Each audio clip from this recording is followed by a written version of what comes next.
The traffic down on Main Street's moving slow.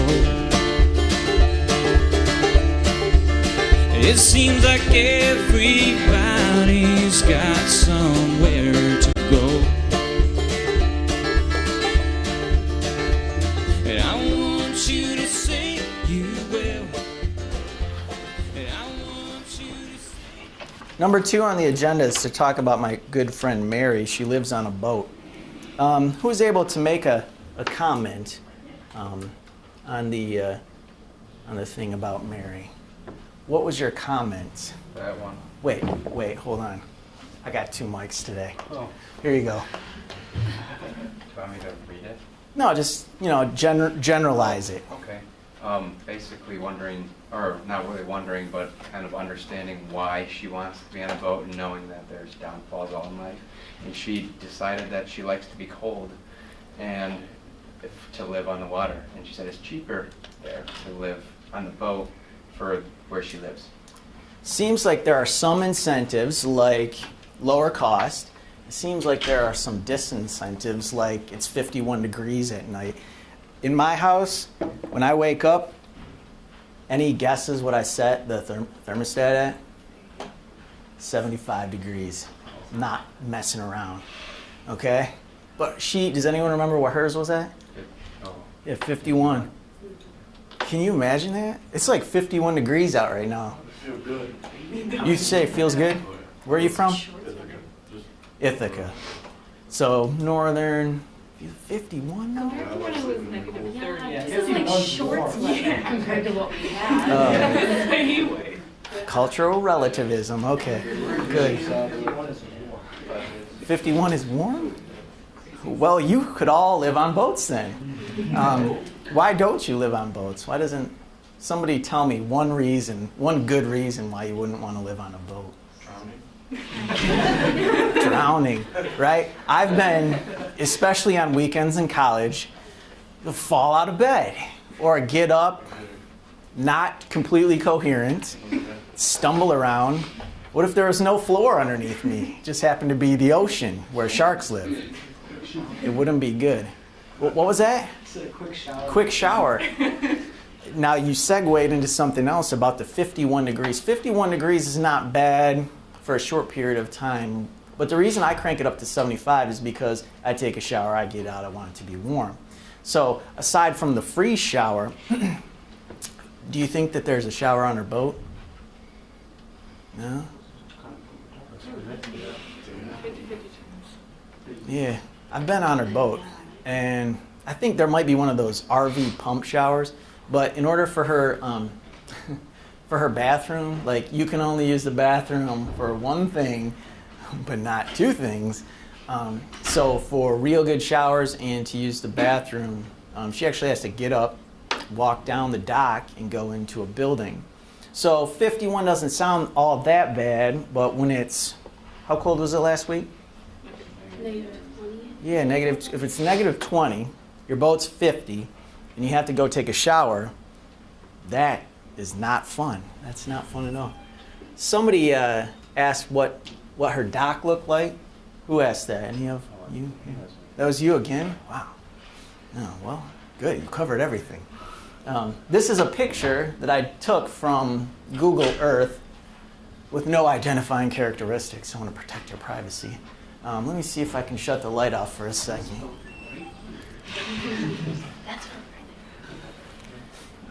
So this is what her dock looks like. Can anyone tell me something about this picture? We're going to try to do a lot of visual sociology in this class because you can get a lot out of a picture. And so can anyone tell me something about this picture or their perception of this picture? It looks like there's a pool, but So it looks like there's a pool right here. Luxury living, huh? The pool seems unnecessary because you get free showers and free swimming in the ocean. So let's talk a little bit about that pool. Is it necessary, or why would anyone put a pool literally on the ocean? Go ahead. Well, because by the boats, it's gonna be really gross water, so if you want like to go for a quick swim, you can go to the pool rather than having to like take your boat out to actually go swim in clean water. So in the water by the boats, it's going to be gross water. Can you tell me why it's going to be gross water? Because of all the other, like the pollution from the boats. The pollution from the boats. So we were thinking that Mary lives in an idyllic, beautiful, she said her view is great, but, you know, second level thought, this is the ocean, but the water is kind of brown and it's full of boat byproducts. I don't even know where her bathroom flushes into or where she empties it to, so this could have fuel and human waste floating around in the water, so you really wouldn't want to take a shower in it. So that's why they put the pool here, I guess. Seems a little bit overboard, no pun intended. For me, the pool. The rent here is probably a little bit more than here, and this is also probably a little bit more than here, because there's pool, big building, and perhaps no building. Can anyone tell me anything else about this picture that they notice, or any other points you want to make about this? Well, when we think of housing and living, that we like our space, and it looks like there's no space at all, like to have, like we always want like a yard or something, and there's no privacy and no space at all there. Right, we always want a yard, and none of these places have a yard, and it looks like they don't have very much space. Like, I think if you were playing your music really loud in this boat here, this guy might be able to hear it. And you can't mow the yard, although maybe this is a shared community yard, or maybe they use community gardens. So yeah, it's definitely different in that regard. How does she not have space? She has an entire ocean in front of her. And private, like, I mean, if you really wanted privacy, couldn't you just go out a couple miles and there's no one around you? Yeah, you have infinite space and you also have no space. I'm not exactly sure how often she takes her boat out, but I do remember when I visited her that like somewhere in here, say if this was her boat, getting that thing out and going anywhere, see, like if you took that out, the space between there is really, really tight. So it's not conducive to getting out. Plus, can anyone else tell me any reasons why you wouldn't go out that much as far as like into the ocean far away from anyone? Cost. Yeah, gas is like tremendous for a boat. To go out on sea, it's going to cost a lot of money. And relative to her comment, the sea is great, the ocean's wonderful, but number one, you can't go out when there's a storm. I mean, you could, but it's not safe. And number two, you can't plant rose bushes there. Like, I love to plant stuff. So it's a lot of space. And also, the difference in space, not to get too philosophical, but in my yard, I can run around and take the dog out. But in the ocean, there's a lot of space, but it's not necessarily able to be used all that much. So this is where Mary lives. Some bigger boats. Her boat's like 37 feet or something like that. 37 feet. It's a pretty big boat, but it's definitely not as big as my condo. That's for sure. Okay. So more on our agenda. Let's see. Go to the class webpage and scroll down. And as far as what you get grades on, there are 5 quizzes, each worth 2%, 3 exams, 2 papers, and group work. I sent out an email this week to remind you that you have group presentations in the class. And so the first group presentation is not going to be next week, but it'll be the following week, January 27th. And so if your last name begins with A, B, or C, you'll be presenting to the class on January 27th. So who's that? A, B, and C. Last name. Raise your hand so I can see, so you guys can see too. So only 3 people? There you go. Group presentation, 2 weeks. All right? So we have plenty of time to prepare. Then February 10th, we're going to have students M, N, O, P, Q, R, S. Wow, that's a lot of letters. Maybe more than 3. So who is M through S, last name? Oh, wow. That's a lot. We might split that up into 2 different days.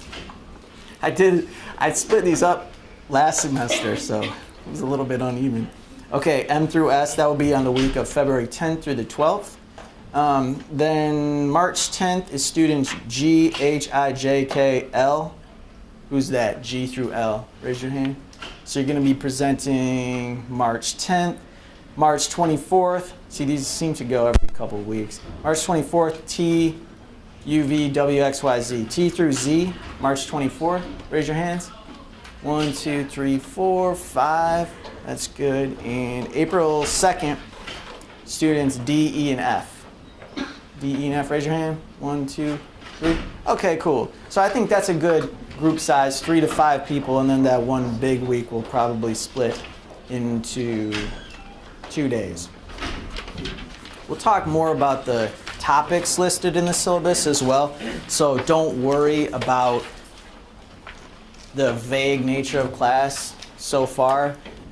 It's kind of intended to be vague, and we just need to learn sort of the foundations and the fundamentals first before we get all into the specifics. So we talk about people that live on boats and stuff first. This one's comfortable if you want that. What's your name? Josh. Josh. All right. I think this class started at 1:30. It's all done Monday. I think that too sometimes. All right. So you'll be well prepared. Don't worry. Nobody's worried yet. Last semester, I had this class. Everyone was so worried about everything, and it just all falls into place. So you don't have to worry too much. It'll all make sense once we get rolling. It just starts a little bit slow. So quizzes, there'll be 5. They're basically to ensure that you're on pace. They're kind of like attendance quizzes, 2% of your grade. The first one's going to be Wednesday.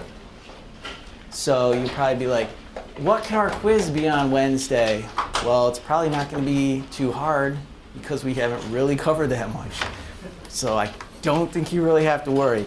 Once we get rolling, you'll see today's lecture will be a little bit different than last week's, and then as we continue to build, they'll get more and more refined, and they'll be, my intent is to make these slides that go every minute, and then the slides will have the information on them, and I'll talk about them, and then you can ask questions, and it'll just all start to make sense. And we'll get more towards the book as well, and learning all the vocabulary words and the basic principles of sociology. So there's a quiz on Wednesday. Don't worry about it. You've already been keeping pace. Your comments on Mary's thing and just attending class will help you succeed in that. Talked about the presentations. I encourage you to make comments on the social media. The podcast was great. I think it got like 12 comments, which was wonderful, and then I can reply to them. They were all great comments. I mean, it really showed that you were listening to it, which was really cool. And Mary was happy. If you have any suggestions to podcast guests, by all means, let me know. And I'll call up anybody. As I mentioned before, I had that Michael Moore Skype session, which was cool. So like literally almost, we can almost get any guests you want. I doubt Kobe would do it, but we can at least try. So if you have any ideas, especially any that are connected to our week's material, we can at least reach out and try to get people. And all I do is call them and record it and hope that it records well. So again, the YouTube lectures will get better. The podcast, a lot of times I just rip the audio for the YouTube. There's last week's. It's on my webpage, and I can send you the link. So that's last Wednesday. It's the full lecture. I'm going to split this one into 2. And then, like I said, rip the audio and put it to the podcast. And just, keep in tune on those. The podcast, the YouTube, and then on Twitter, what I'm doing is I wish this was less blurry, a little bit clearer. Oh yeah, it's right under there. We're charging $7 an hour for guarding. So. All right. You were supposed to collect that. You got. I was just the cashier. You're the enforcers. All right. So what I do is I hashtag SOA101 hashtag. And so on Twitter, here's your little search thing. If you search for the hashtag SOA101, you'll get everything that I think or that I come across that I find relevant to the class. And some of them are good. And they're kind of fun things. A lot of times they're fun. So today I'm going to talk a little bit about poverty. And interestingly enough, I went to Stucci's, and I think one of my students made my coffee. Not in here? Anyone in here make my coffee? I could have swore it was one of my students, so I'm going to figure that out today. And when I was there, I got coffee, and I looked at the newspaper, and I saw this article, and we're going to talk about poverty today. So this article alludes to the face of poverty. And so a lot of times we think of people in poverty, we think of people that live in the ghetto or homeless bums and beggars. But this article in the Lansing State Journal, I don't know if it's today or whatever, but it talked about feeding hungry students. A lot of times student population is the forgotten poor folks in the country. Like I already told you, you all have a lot more money than me already, starting off. Students are always, not always, but students are poor and often forgot about. So then I had this one to talk about race. So we're going to talk about poverty today, but we can also talk about race in this class. And did any of you catch this incident on the news? A.J. McCarron's mom tweeting. So I haven't figured out the audio in this class, or I'd play that video. But the video, I believe, is Jameis Winston giving a post-game interview. And I believe this is what happened. When he was giving the interview, A.J. McCarron's mom tweets, "Am I listening to English?" Because he's talking not proper English, It's been called in the past Ebonics, or this can be just basically, he's speaking English. I don't know how else to put it. I'm trying to think of non-politically correct ways to put it, but Dee Dee put it pretty well by asking, "Am I listening to English?" So she caught a lot of flack for that. Why? Why is that bad? Everyone was tweeting about how bad it was. Well, She's a public figure, and public figures aren't actually supposed to call anybody out. so because she's in the public eye, it was bad because she should have been a little bit more understanding to his situation or politically correct. Does anyone have any other thoughts as to why that might be a bad thing to question whether or not he is speaking English? She's the mother of a Heisman Trophy winner and two-time national championship winner. So in the public eye, she shouldn't be saying stuff like that. Right, but she's still a person. Yeah. She's allowed to have her opinion. That's all I do. So And she, she never, you could argue that was something else. Did she tag him or anything like that? No. Did she comment on the video of it? No. She just said, "Am I listening to English?" She could argue that it wasn't even about him. let's, for all intents and purposes though, let's say that it was, because she would probably admit that it was, because it pretty much was. So let's just take for granted that it was. Is it bad? What do you guys think? No. There's no attacking. She's not really attacking him or anything like that. She's just stating her opinion. Like she's not vulgarly anything at him or anything like that. So There's no political correctness police, Yeah. So you say there. Specifically said him, like if you want Let's- to think if she specifically said him, but she Let- literally just. Let's talk about an attack then. Do you feel like this is an attack at Jameis Winston to question? I disagree. I think it's wrong. I don't think people should necessarily attack that person without not tagging them in it. And why do you think that it's maybe an attack on him? Because it's making fun of somebody. And it's saying, I'm right, you're wrong. Does anyone feel otherwise? Does anyone feel like that's not saying I'm right, you're wrong, or making fun? Go ahead. It's like, that's not saying I'm right, you're wrong at all. Like, that's just saying what she observed on watching the BCS National Championship game. Like, anyone who comments on that, it's national TV. He should understand that it's not a big deal at all. So, does anyone feel that this is more than just an objective observation? Just Go ahead. I mean, like if you were like, the only reason I would think it would be offensive if it was like, I don't really know the whole story, but I feel like he was like people attack people on baseball teams if like they're from the Dominican and they don't speak very good English. That would be offensive. But if he's just kind of like, I mean, it's not like he's just saying like you're dumb or anything. It's just like picks up your like. So you don't think that she's saying that he's dumb? What do you think? That she might not have had the intention of, like, for lack of a better term, calling him out on it. However, her phrasing makes it seem like it is intended. Like, am I listening to English? Sounds kind of has that taunting sound of it. While she would have said, like, she could have phrased it better if it wasn't, if she didn't mean to attack. So that's a very interesting point, and I'm hearing your point that maybe she really didn't really intentionally mean it to be mean, but it came out, you know, it was an honest comment, and it maybe in retrospect she realizes that kind of sounds condescending. Maybe that's what happened. What do you think? Well, maybe she's just trying to blow off steam because her son, Adrian McCarron, he didn't make it to the national championship in his senior year, and then he lost his bowl game to Oklahoma. So therefore, maybe she's just upset because maybe someone's been tweeting about her son sucking it up. But then here's James Winston. He's a freshman, won the Heisman in his national championship.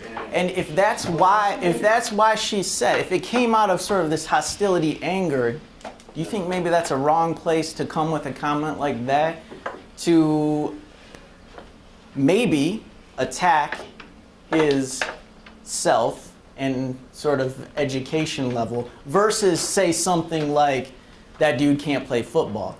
It's to me, it's a strange phenomenon when, like you said, because I think she was probably upset and she was just like, who's this guy? Instead of going after, oh, hey, he threw a couple interceptions and he sucks at football, she kind of put into question his overall educational level, which has nothing to do with football. So it was weird that it might have come from that place, and this is what came out instead of something about his football skills. No, yeah, that's what I was going to say, that rather than attack that. Yeah, it's interesting. Did you have something? Well, I was gonna kind of comment on, like, I think it's kind of stupid that, like, we're, like, over-analyzing something that means not that much. Like, she shouldn't have even put, if she doesn't want to be judged for what she puts on Twitter, then don't put things that could be interpreted wrong. Like, I think that's for any social media, that's one of the reasons I don't like Twitter, is that it's just, like, at least in high school, it's all put a drama.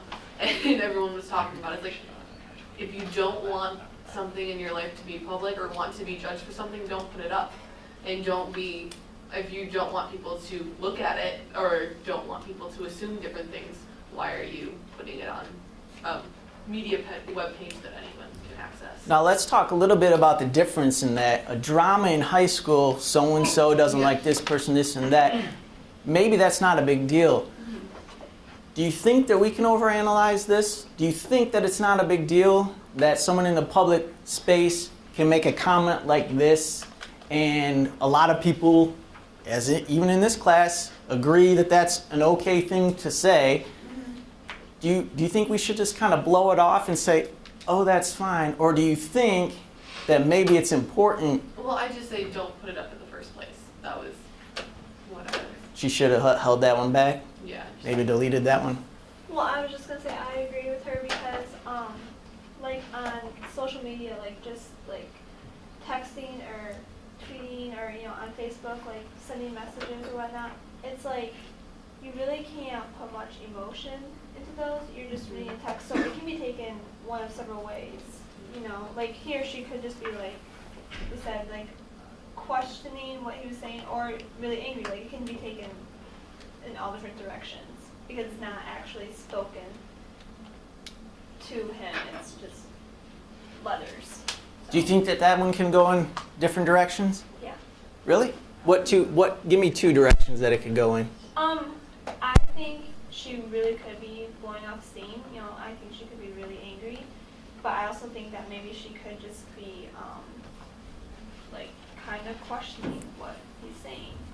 You know, I mean, it's probably not that, but the different people will see it different ways. So. Yeah, I definitely see it differently than some people in this class, and that's okay. Well, everyone's entitled to their own opinion. When I was watching the post game, I was kind of laughing because of the way he was talking, but everyone has their own different way of talking. Yeah, culture. So you're a cultural relativist. That's good. See, the reason I don't like Twitter is that I'm very sarcastic. When I read that, I read it as straight sarcasm, but most people would hear or would like read a tweet of mine and would be like super offended by it when I just meant it really sarcastically, which I've never heard her speak. I don't know if she's really sarcastic or not. And I think that kind of like tone is really hard to get in text. But that opens the door. It's derogatory sarcasm, okay? I mean, if she was really making fun of this guy in a sarcastic way, is that okay? I mean, for apologizing tweet. What did she say for the apology? Yeah, because if she was being sarcastic, I didn't even look at that. Oh. Okay, anyone that knows our family knows we're not racist. I didn't mean to be racist. I apologize if I offended anyone. Yeah, I would take that as her just being sarcastic, like just like thinking that this guy sounds like a moron, so she says he questions his education. Let's go to this cultural relativist over here. Let's go to this cultural relativist. This is a very important, this is a theory called cultural relativism here, which you have brought up. So maybe I'll put that on the quiz. Cultural relativism, what is it? Tell me, cultural relativism. You can figure this out just by those two words. That's why sociology is great, because you can get it if you really think about it. Cultural relativism. What does that mean? That I would bring in a cultural view and how people are raised, where they come from, and then put it out there for people to see that, so then everything's relative. That's it. You can use a word in this class. I don't care. It's relative to your culture. What you do is relative to the culture that you're raised in or that you come from. So Miss McCarran, her sarcastic, derogatory, I'll just say that just for the conversation and, because time's running out. That's what came from where she was raised and how her family is. Apparently they're not racist, but they like to say comments like that. She thought that was terrible English. When Jameis Winston gave that interview, her first thought was, I'm going to tweet something about how this guy can't speak English. Done. That's her culture. LeBron James' culture is what? How does he take that interview? This is great. He's happy about it. He loves Jameis Winston, and that was a great interview, and he spoke his mind, and he got everything out that was coming from his perspective. And that's great. So this is definitely, I think, a good example of cultural relativism. You have LeBron James saying awesome. You have A.J. McCarron's mom saying this guy never took an English class, okay? Look at Reggie Bush. Love listening to this dude talk after games. Walks and talks like a true champion. A great role model for kids to look up to. Yeah. Minus that, suspected rape charge you may have had. Yeah, that's we'll save that for later. Yeah. But that doesn't have anything to do with his grammar skills. That is totally, yeah. And that would be that. It's a definitely different subject. I don't think we can really group those. Although I can align those. I mean, it's kind of like, I don't want to say it was like our conversation last week, but the whole, we'll save it for another week.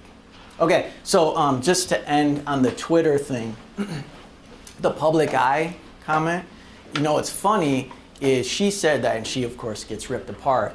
On a smaller scale, I have a Twitter. I only have like 1,000 followers. 999 are probably spam bots. But somehow, I tweeted something about white privilege. So I just retweeted this. In case you never read Peggy's original white privilege essay, here's a link. There's the link. there's your hashtag SOA 101. So if you want to read this 5-page essay about white privilege, and it's pretty good, I should bring it up. We could read it. Maybe a different week. So I retweeted this. Now I'll bring it up. And so just little old me. And then I get this. I'm not even in the public eye. But then this guy says, the left-wing appetite for such vacuous junk never ceases to amaze me. And I got that reply, and I'm like, I don't even know what this guy's talking about. So okay, it was the white privilege essay. And then he follows up, also at 5 pages long, to call McIntosh's screed an essay really sets the bar low. So that's his feelings. He does not like essays about white privilege, apparently. And I think essays about white privilege, oh, it's a University of Michigan link, are important because they make us think. They make us think. Whether or not it's all right or wrong, it's going to make us think. Does anyone know what white privilege is? Tell me. Well, based on her essay, it's basically like saying that being a white person, there are so many less things you have to worry about. You don't have to worry about the neighborhood you're going to move into. You don't have to worry about going to the store and like getting looks from people. You don't have to worry about getting into college, and like there's so many things that white people don't have to worry about that people of color do. And when I read this in a class last semester, and I was like, this is a thing. Like I didn't even realize like how many things that I have because I'm white. Mm-hmm. And it's yeah. I agree with a lot of her essay. So she makes points like, look around you right now. You don't have to worry that you're the only white person in this class. I did have to worry about that when I was in Africa. I was the only white girl anywhere, and it was freaky to be a minority. But if you were black at Alma, you would have to worry about that every class. Mm-hmm. Every class, you would be sitting right there as the only black kid in the class. And this essay points out, do we have one? Do we have one of the rare African Americans here at Alma College? There's a very few of us. So then when people see me, it's like, well, black girl. And a derivative point of this essay would be, you never have to worry that when the professor brings this essay up in class, you're going to be looked at as the only black student in the class. So I think from the harmless level, that's what it talks about. But I think, and this is where and from the very harmful level, you have tweets like Miss McCarron's, and you have essays like this, and you have responses like, it's not a big deal, or that's just her opinion, as if that doesn't hurt anyone else. This 99% white class can read Miss McCarron's tweet, and there can be a lot of cultural agreement to it. And a cultural relativist is going to consider the other perspective. And that's where we're at right now in the course, is trying to understand alternative perspectives. And I think that's very important.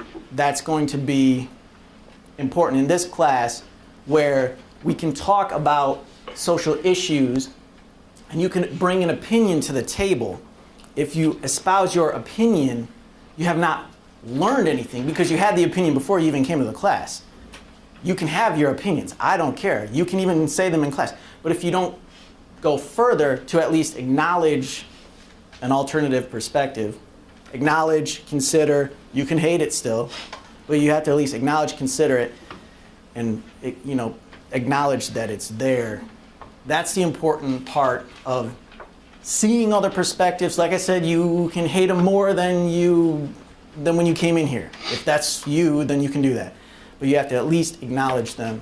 And I think that McCarron tweet, which I only got when I was driving in here, was perfect because it showed the cultural relativism, especially with the LeBron and Reggie Bush tweets versus the McCarron tweet. So that was great. Now, onto the slides. Let's see if this works.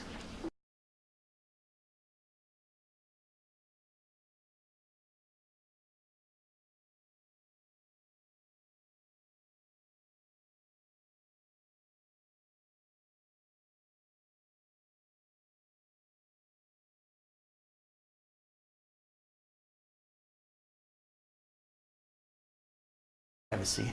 Let me see if I can shut the light off for a second.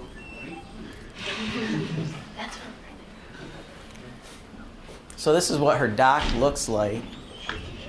Can anyone tell me something about this picture? We're going to try to do a lot of visual sociology in this class because you can get a lot out of a picture. And so can anyone tell me something about this picture or their perception of this picture? It looks like there's a pool, but So it looks like there's a pool right here. Luxury living, huh? The pool seems unnecessary because you get free showers and free swimming in the ocean. So let's talk a little bit about that pool. Is it necessary, or why would anyone put a pool literally on the ocean? Go ahead.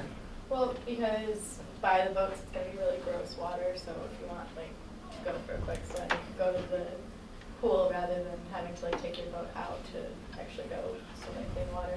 So in the water by the boats, it's going to be gross water. Can you tell me why it's going to be gross water?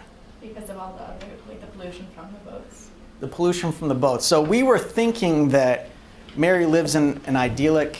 To live on the boat for where she lives. Seems like there are some incentives like lower cost. It seems like there are some disincentives like it's 51 degrees at night. In my house, when I wake up, any guesses what I set the thermostat at? 75 degrees. Not messing around. Okay? But does anyone remember what hers was at? Yeah, 51. Can you imagine that? It's like 51 degrees out right now. Feel good. You say it feels good? Where are you from? Ithaca. So northern, 51 now? Compared to when it was negative 30. Yeah, this is like shorts compared to what we had. Anyway. Cultural relativism. Okay, good. 51 is warm? Well, you could all live on boats then. Why don't you live on boats? Why doesn't somebody tell me one good reason why you wouldn't want to live on a boat? Drowning, right? I've been, especially on weekends in college, fall out of bed or get up, not completely coherent, stumble around. What if there was no floor underneath me? It just happened to be the ocean where sharks live. It wouldn't be good.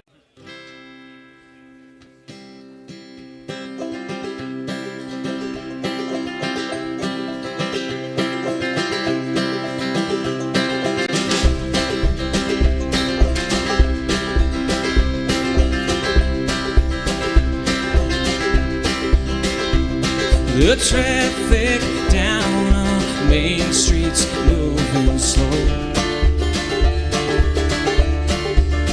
It seems like everybody's got somewhere to go. And I want you to say you will. And I want you to say. Number 2 on the agenda is to talk about my good friend Mary. She lives on a boat. Who was able to make a comment on the thing about Mary?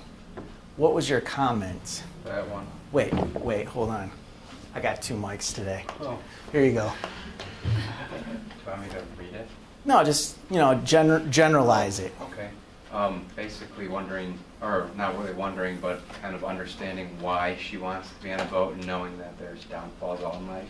And she decided that she likes to be cold and to live on the water. And she said it's cheaper. What was that? It's a quick shower. Quick shower. Now you segued into something else about the 51 degrees. 51 degrees is not bad for a short period of time. But the reason I crank it up to 75 is because I take a shower, I get out, I want it to be warm. So aside from the free shower, do you think that there's a shower on her boat? No? Yeah, I've been on her boat, and I think there might be one of those RV pump showers, but in order for her for her bathroom, like you can only use the bathroom for one thing. but not two things. So for real good showers and to use the bathroom, she actually has to get up, walk down the dock, and go into a building. So 51 doesn't sound all that bad, but when it's, how cold was it last week? Negative 20. Yeah, if it's negative 20, your boat's 50, and you have to go take a shower, that is not fun. That's not fun at all. Somebody asked what her dock looked like. Who asked that? Any of you? That was you again? Wow. Oh, well, good. You covered everything. This is a picture that I took from Google Earth with no identifying characteristics. I want to protect her pride. Beautiful. She said her view is great, but, you know, second level thought, this is the ocean, but the water is kind of brown and it's full of boat byproducts. I don't even know where her bathroom flushes into or where she empties it to, so this could have fuel and human waste floating around in the water, so you really wouldn't want to take a shower in it. So that's why they put the pool here, I guess. Seems a little bit overboard, no pun intended. For me, the pool. The rent here is probably a little bit more than here, and this is also probably a little bit more than here, because there's pool, big building, and perhaps no building. Can anyone tell me anything else about this picture that they notice, or any other points you want to make about this? Well, when we think of housing and living, that we like our space, and it looks like there's no space at all, like to have, like we always want like a yard or something, and there's no privacy and no space at all there. Right, we always want a yard, and none of these places have a yard, and it looks like they don't have very much space. Like, I think if you were playing your music